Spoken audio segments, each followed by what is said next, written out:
Karibu mpendwa msikilizaji na mfuatiliaji wa St. Gaspar Media katika kipindi cha tafakari ya Injili ya siku. Leo Jumamosi, juma la 4, kipindi cha Pasaka, mwaka A wa kanisa. Masomo ya leo, somo la kwanza linatoka katika kitabu cha Matendo ya Mitume, sura ya 13, aya 44 hadi 52. Na Injili takatifu kama ilivyoandikwa na mwinjili Yohane, sura ya 14, aya ya 7 hadi 14. Karibu tusikilize Injili. Somo la Injili ilivyoandikwa na Yohane. Yesu aliwaambia wanafunzi wake, kama mngalijua mimi, mngalijua na Baba. Tangu sasa mnajua, tena mmemuona. Filipo akamwambia, Bwana, utuonyeshe Baba, yatutosha. Yesu akamwambia, mimi nimekuwepo pamoja nanyi siku hizi zote, wewe usinijue Filipo? Aliyemuona mimi amemuona Baba. Basi wewe wasemaje, utuonyeshe Baba? Usadiki ya kwamba mimi ni ndani ya Baba na Baba yu ndani yangu? Hayo maneno niwaambiayo mimi siyasemi kwa shauri langu, lakini Baba akae ndani yangu huzifanya kazi zake. Nasadiki ya kwamba mimi ni ndani ya Baba na Baba yu ndani yangu. La, hamsadiki hivyo. Sadikini kwa sababu ya kazi zenyewe. Amini, amini nawaambieni, yeye aniaminie mimi, kazi nizifanyazo mimi, yeye naye atazifanya.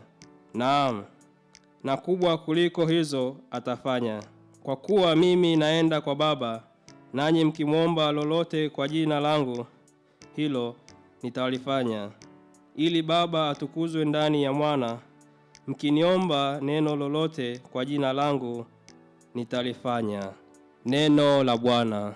Sifa kwako Kristo. Wapendwa katika Kristo, tukiwa tunaendelea kutafakari fumbo la ufufuko wa Bwana wetu Yesu Kristo, katika Injili tuliyosikia leo, Injili kutoka mwinjili Yohane, sura ya 14, aya 7 hadi 14, tuongozwe na ujumbe usemao, njia ya kumjua Mungu ni kuishi kwa nguvu ya imani. Ndugu zangu katika Kristo, mara nyingi sisi binadamu tunatafuta mambo mengi kama vile pesa, mafanikio na umaarufu. Mara nyingi mwanadamu amekuwa akimtafuta Mungu kana kwamba yupo mbali sana juu mawinguni. Katika Injili hii ya Yohane tunasikia habari za Filipo akimwambia Yesu, Bwana, utuonyeshe Baba, yatutosha. Filipo alitaka kuona kitu cha ajabu kama vile radi au mwanga mkali kama Yesu Kristo alivyowashukia mitume. Lakini Yesu anamjibu kwa upole na mshangao, nimekuwa nanyi muda wote, nanyi msinijue Filipo? Leo tunakumbusha kuwa Mungu hayupo mbali. Amefunuliwa kwetu kupitia Yesu, na anataka maisha yetu yawe kielelezo cha uwepo wake kupitia matendo na maombi. Mambo makuu matatu ya kujifunza katika Injili hii ya leo. 1. Kumjua Yesu ni kumjua Mungu. Yesu anasema, aliyoniona mimi amemuona Baba. Hatuwezi kumjua Mungu kwa nadharia tu, bali tuamjua kupitia Yesu, kupitia upendo wake, kupitia unyenyekevu wake, kupitia na matendo yake. Watu wengi leo wana picha ya Mungu kama polisi anayesubiri ukosee akupige. Lakini tukiangalia maisha ya Mungu ni tofauti. Mungu analia na wanaolia kama alivyofanya kwa Lazaro. Mungu anayegusa wenye ukoma, waliotengwa na jamii. Mungu ambaye anasamehe. Basi wapendwa, kumjua Mungu si kwa kukariri mistari ya Biblia tu, bali ni kuiga maisha na tabia za kimungu. Ukimwelewa Yesu, hautaogopa wala kukimbia Mungu unapokosea. Utajua ya kuwa Mungu ana moyo wa upendo na si wa kisasi. 2. Imani ya kweli inaonekana kwa matendo. Yesu anasema, yeye aniaminie mimi, kazi nifanyazo mimi yeye naye atazifanya, kubwa kuliko hizi, na atafanya kwa sifa na utukufu wa jina lake. Imani bila matendo imekufa. Dunia ya leo haina shida na watu wanaohubiri sana, bali ina kiu na watu wanaoishi kile wanachokihubiri. Watu wengi tunasema tuna imani thabiti kwa Mungu, lakini hatuwasaidii watu, tunawadanganya, tunawachukia. Unafiki, hii siyo imani ya kweli. Tukirejelea kitabu cha Matendo ya Mitume sura ya 9, tunamwona Dorkasi hakuwa mhubiri wa jukwani, lakini alishona nguo kwa ajili ya wajane na maskini. Tujiulize sisi wenyewe, wewe ni kiongozi, imani yako inaonekana kwa kuwajali watu walio chini yako badala ya kuwakandamiza, au kuwasaidia watoto katika jamii ili wapate elimu, au kuwafariji wanaofiwa? Hizi ndizo kazi ambazo Yesu amesema ni mwendelezo wa huduma yake. Je, imani yetu inaonekana katika matendo? 3. Maombi yana nguvu ukiwa na nia njema. Yesu anasema, mkiomba neno lolote kwa jina langu nitalifanya.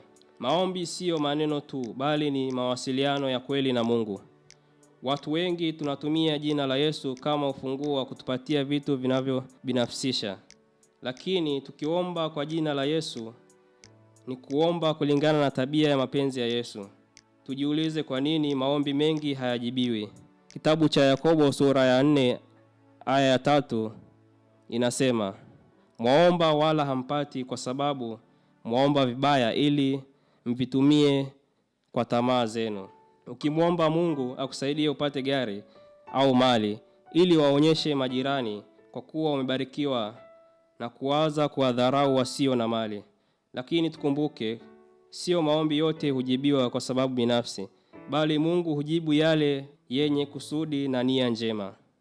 Mfalme Sulemani hakuomba utajiri wala vifo vya maadui zake, bali aliomba hekima ili awatumikie Mungu na watu wake.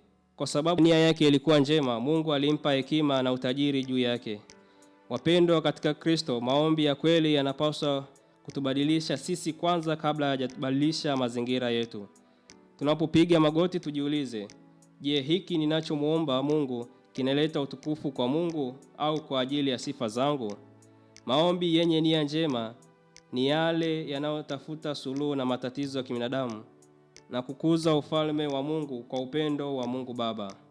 Mwisho, wapendwa, katika injili hii inatupa ramani yenye maisha yenye maana leo. Imani, kumtambua Mungu kupitia utu na upendo wa Yesu.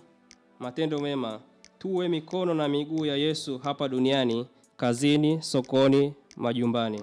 Tukiishi hivyo tutakuwa tu washiriki wa kanisa, bali tutakuwa barua iliyo hai inayosomeka kwa watu wote. Na kushukuru kwa kutafakari pamoja nami injili ya leo. Niliyekuletea tafakari hii ni mimi Frateri Anton Tem kutoka shirika la wamisionari wa damu takatifu ya Yesu, kutoka seminari kuu ya Mtakatifu Gaspari, Kola, Morogoro. Itukuzwe damu ya Kristo. Milele amina. Mwanakondoo imara, apeperusha bendera nyeupe na safi ya sheria, ushindi wa kimungu.